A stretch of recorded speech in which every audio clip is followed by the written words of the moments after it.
Ryan McBeth is U.S. Army veteran and OSINT Analyst. Welcome to our program, Ryan. Thank you so much for having me on again.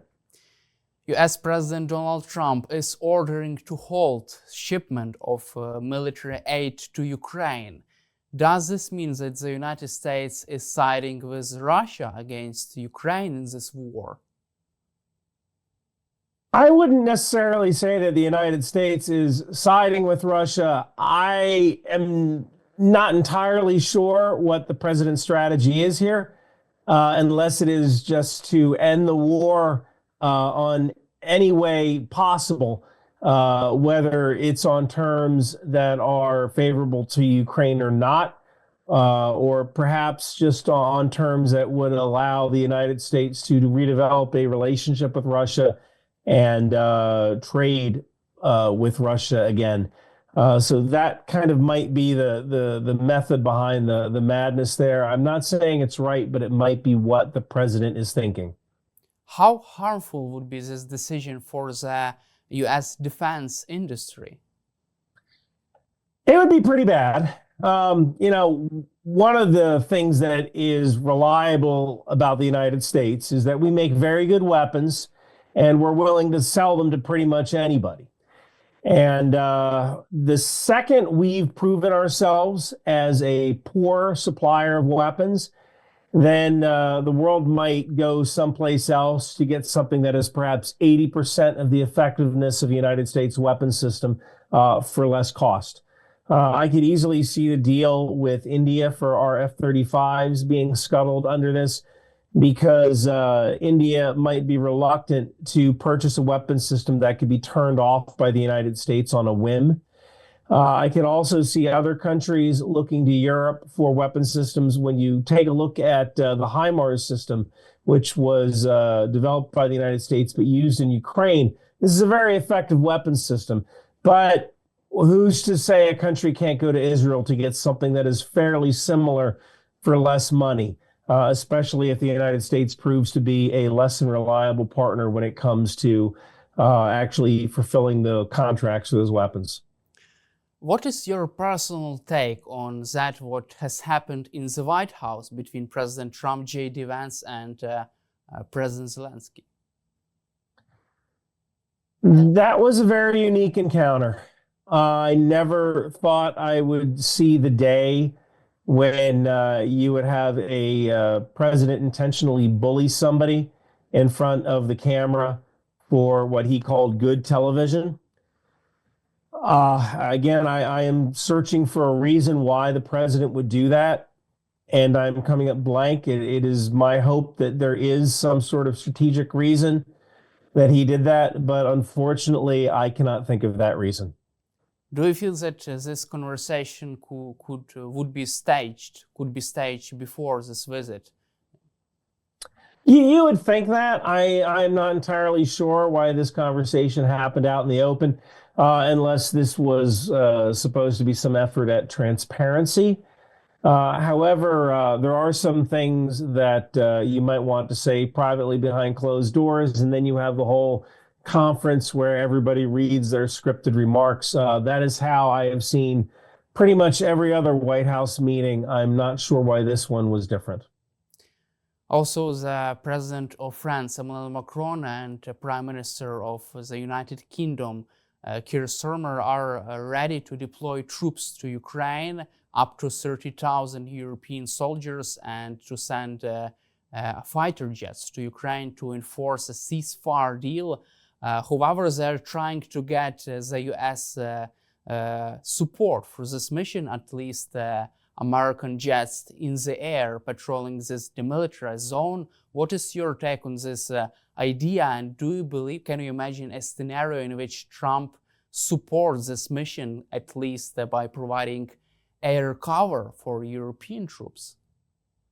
I'm not entirely sure if the president would support this mission in his current state of mind.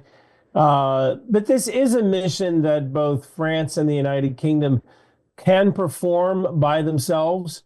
They have the troops, they have the equipment, they have the ability, they have the airborne tanker assets and airborne early warning radar assets that can perform this mission. So this is something that France and the UK can perform on their own without America's help.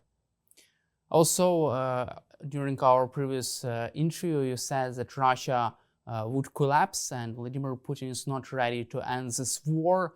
Do you feel that Donald Trump is ready to face this reality that Vladimir Putin doesn't want this war to be settled? I'm not entirely sure. And I say that because if the United States agrees to sanction relief as part of the deal with Russia and Ukraine, then Russia is in for a softer landing. And the idea of people rebelling against Putin for putting them out of work, that kind of becomes a lower possibility. So I believe that the president might know that if the war stops tomorrow, Russia might fall apart. But if we pursue sanction relief, then Russia won't fall apart, and the deal might be good for America as well because we can sell our goods to Russia again. That might be the direction the president is heading in, which would be a favorable outcome to Russia. And do you believe that reducing pressure on Russia would also force Putin, would only convince him to seek a peaceful settlement of the war? I can't see how forcing or putting less pressure on an adversary would cause them to come to the table. Usually you put more pressure on them until they agree that the pressure is too much. So I'm not quite sure what the tactic is here. On the other hand, we have J.D. Vance, U.S. Vice President, and during his latest interview, it seems like he is pretty confident in this uncertain strategy of Donald Trump. Moreover, he said that best way to prevent another Russia's invasion is to give Americans economic upside in the future of Ukraine.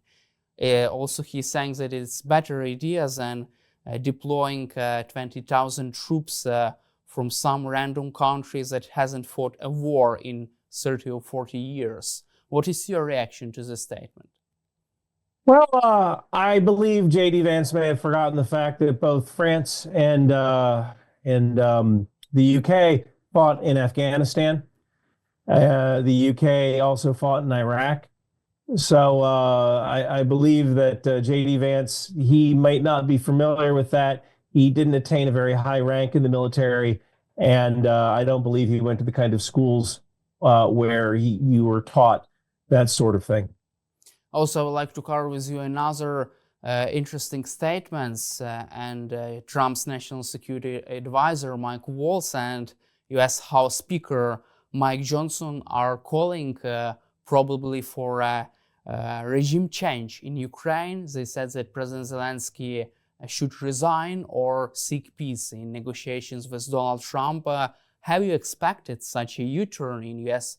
foreign policy? Because this is the same objective that has Vladimir Putin to decapitate Ukrainian government. You know, Ukraine is a pretty resilient country. I'm sure President Zelensky could resign and someone else could take over. And the people could still fight if President Zelensky is the one thing in between receiving aid and not receiving aid. He may understand what he has to do. Even Winston Churchill recognized the writing on the wall toward the end. I can't make that decision. I don't know whether that would necessarily be a good decision or a bad decision. That's something only the president can understand. Sometimes doing the right thing is hard, and people aren't grateful for the things that you've done, and that's just life. How do you see the things move forward tomorrow in the future? Is there a chance for a reset in the relations between Trump and President Zelensky? I think that's always possible, and this could certainly be some sort of negotiation tactic that I am just not able to understand. I am a military guy. I am a weapons guy. I can tell you that that when it comes to politics and negotiation, My way of negotiating is you shoot the bad guys until they decide to negotiate. That's how I negotiate. So President Trump's strategy is somewhat foreign to me and just not really something I'm able to fully articulate.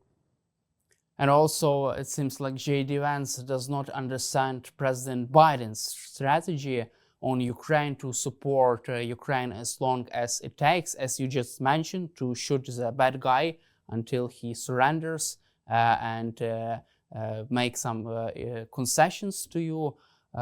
From your perspective, why is there such a misunderstanding, and why don't they understand the strategy to put more pressure on Putin? Because after the first day of President Trump in the White House, there were some signs that he could put more pressure on Putin. He threatened sanctions against Vladimir Putin. He threatened tariffs. Why did he change his mind? I don't know. And the funny thing about this is that it could just be as simple as in the United States, our political environment is very contentious. And so if the Democrats were for one thing, then you must need to be against it. And it could just simply come down to that. We could have a vice president who isn't very well educated when it comes to global affairs or even military affairs. And he just doesn't seem to understand the consequences of his actions. But if the former President Biden was for something, then he knows that it's good politics to be against it. And it could just be as simple as that. And do you feel that there is a chance that Donald Trump can change his mind again and begin to understand that Vladimir Putin is the biggest obstacle for a peaceful settlement? The president could change his mind 3 times in one day. So that is always a possibility. And don't you think there are some discussions in Ukraine and around the globe that the reason is why Donald Trump is putting pressure on Ukraine but not on Russia, because early stages of negotiations between US and Russia have failed because they didn't have any kind of success in that. That's why they try to put pressure on Ukraine instead. What is your take on that? No, I think that President Trump just wants the war ended, and he doesn't particularly care who wins or loses, or at least in this case, who loses and who loses more. Because both Russia and Ukraine have lost this war. Now it's only a question of who loses more and who loses less. And I don't think President Trump particularly cares who loses more and who loses less. He just wants it done because he promised he'd get it done. And it's just easier to pick on Ukraine, who needs weapons that the United States has leverage over, than it is to pick on Russia, where the United States has less leverage, especially since we've already established sanctions and there isn't much else we can do. From your perspective, don't you think that Trump can also change his mind and his attitude when he will see that Ukraine will be in resistance to him, will resist and will continue to fight back against Russia despite the halting of US military shipment? In my analysis over the past 3 years, one of the things I've noticed is that the people of Ukraine are a lot like the Kurds. These are people who are fighting knowing that maybe their children or maybe even their grandchildren will never be free from the threat of Russia, but they're fighting anyway. And just like the Kurds, America betrayed them. And I don't see Ukraine ever giving up their fight for freedom. But do you feel that Trump's team would be able to understand this in the future, maybe? Signs appear that currently Trump's administration does not seem to grasp the geopolitical consequences of their decisions. And do you feel that they have a plan B for this? I do not believe that the president has a plan B. I believe he's resting on plan A, which is to stab Ukraine in the back until Ukraine decides that it's easier to give in than continue fighting. Also, I would like to cover with you U.S. weaponry. From your perspective, how can Ukraine survive without the shipment of HIMARS systems, missiles for ATACMS systems, and also without missiles for anti-aircraft system? What is your take on that? It makes things a lot tougher. Ukraine might be able to get Patriot systems, or at least Patriot missiles from Israel. It depends on the agreement Israel had with the United States about resale. Once the Patriots run out, which will probably happen by mid-spring or early summer, that's going to be an issue, and Europe needs to step up with either NASAMS missiles or something else in their inventory. It would be great if Israel could recognize that Ukraine is suffering. Israel already had to deal with their own issues when it came to theater ballistic missiles and incoming air threats. It would be nice if Israel could step up because a lot of their arms programs are very advanced. They know how to intercept missiles. So Israel might be able to get some weapons from other countries, specifically Israel. South Korea might be another.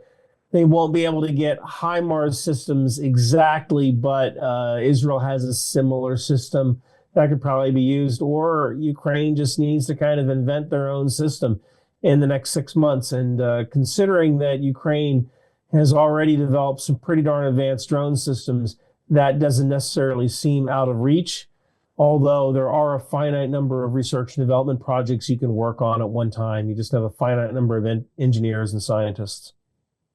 From your perspective, can European allies provide Ukraine with missiles for Patriot systems without the permission from the United States, or with a restriction if Donald Trump says you cannot provide Ukraine with Patriot missiles because I think so, this is my decision? That's a very good question, and that is one of the reasons why some countries like England and France why they had to negotiate with the United States for Ukraine to fire Storm Shadow and Scalp missiles directly into Russia. That was because there were some components inside the Scalp and Storm Shadow missiles which were made in the United States. So it depends on the agreement that the United States has with that foreign nation when the arms sale occurred. If the United States allows that country to sell weapons to a third party after a certain term on the contract, then yes, they can give those weapons to Ukraine. But if there's a clause in there that says the United States must agree to the sale, then it might be a lot tougher. And countries like the UK may have to look toward other options. Maybe even look to Spain for some of the older Hawk missiles if those still are under contract. And how can Ukraine, for example, how can European allies help Ukraine to strike deep inside Russia without ATACMS missiles? What are the alternatives? You just mentioned about the Storm Shadow missiles, but what are the other options from European allies, and how can they help Ukraine with HIMARS systems? Well, they're not going to be able to help the Ukraine with HIMARS systems unless getting some sort of license from the United States. However, they could develop their own systems. You know, when I said that Ukraine, they could develop their own HIMARS system, they're only limited by scientists and engineers.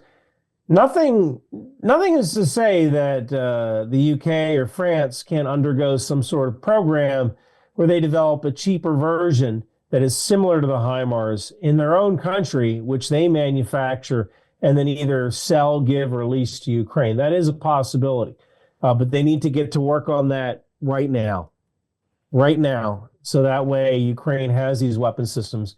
Look, at the end of the day, weapon systems like ATACMS, it's really just a ballistic missile with some guidance. This isn't rocket science.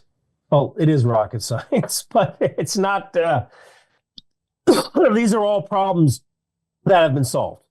And they can solve this problem. They just need to get to work on it immediately. So you're confident that Europe can replace American aid for Ukraine? I don't believe that Europe has a choice. Right now, Europe is looking at America, and they know that if they do something America doesn't like, America might cut off access to weapons systems. That doesn't help with the F-35. That's already in the bag. They already purchased that. They have to keep continuing purchasing parts for that. But there is a reason why the French weapons manufacturer, Rafale, why their stock went up 20% a couple of days ago. It's because Europe has just realized that America is not a reliable partner when it comes to selling weapon systems. Also, I would like to cover with you artillery shells. Ukraine is using artillery on a large scale on the battlefield. Yeah. However, Ukraine is using American-made artillery and American-made shells. How can Ukraine solve this issue with shells for artillery systems? And can Europe replace US producing these shells? How can they solve this issue? Well, Europe produces 155 millimeter shells. Ukraine might also be able to get them from Israel. They might be able to get them from South Korea. Europe has the capacity, but literally everything rolling off the production line will go to Ukraine. There will be very little left for European militaries, which means that Europe needs to stand up some factories, and they need to do it immediately. And do you also expect Trump's administration to halt intelligence sharing with Ukraine? Because according to the latest news, also Ukraine receives support from the US intel community regarding the air alerts, regarding the providing information for people about Russia's attack using ballistic missiles and other air assets. What is your take on that? Yes, that is certainly possible that the United States either will do that if they haven't already, just as another way to make life harder for Ukraine in order to get them to bend the knee to Russia. I believe that France and the UK might be able to take over some of that role, although they have fewer satellites. And so their coverage of what's going on may be significantly degraded. However, if France or the United Kingdom are able to get early warning aircraft in the air, that will actually be better than periodic satellite footage. Thank you, Ryan, for your time and for your support for Ukraine, and glory to Ukraine. Thank you so much for inviting me.